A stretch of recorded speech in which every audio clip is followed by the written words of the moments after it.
경찰이 쌍용차 파업 농성 진압 과정에서 발생한 손해를 물어달라며 노조를 상대로 소송을 낸 지 13년 만에 대법원 판단이 나왔습니다.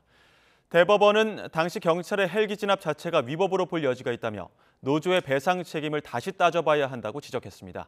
취재기자 연결합니다. 김다연 기자. 네, 대법원입니다.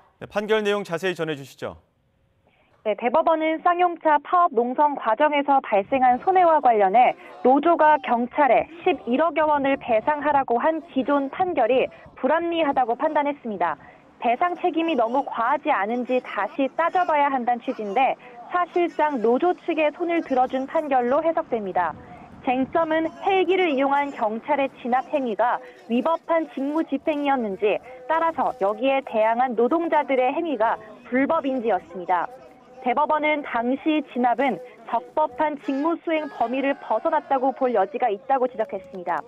단순히 헬기를 사용한 걸 넘어서서 최루액을 분사하거나 하강풍을 직접 쏜 건 관련법에 따라 경찰 장비를 위법하게 사용했다고 볼 수 있다는 겁니다. 따라서 헬기가 망가졌다고 해도 당시 노동자들의 대항이 정당 방위에 해당할 수 있다고도 설명했습니다. 앞서 쌍용차 노동자는 사측의 구조조정 절차에 반발해 2009년 5월부터 8월까지 77일 동안 파업 농성을 벌였습니다. 이후 경찰은 농성 진압 과정에서 다치거나 장비가 망가졌다며 노조를 상대로 14억 원대 손해배상 소송을 냈고 노조는 1심과 2심에서 모두 졌습니다. 2심이 산정한 배상 액수는 11억 3천여만 원으로 노조 측은 이자까지 더하면 금액은 30억 원대로까지 늘어난다고 주장했습니다.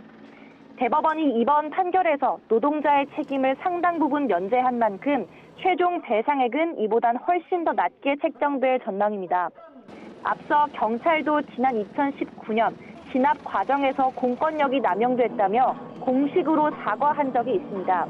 하지만 법원 판단을 받아보겠다며 소송은 취하하지 않았는데요. 대법원 관계자는 이번 판결을 통해 불법 집회라 해도 과잉 진압 행위가 정당화될 수 없다는 점이 명확히 확인됐다고 설명했습니다. 다만 과잉 진압에 대한 모든 대응 행위가 불법이 안 된다는 의미로 확대 해석해서는 안 된다고도 덧붙였습니다. 지금까지 대법원에서 전해드렸습니다.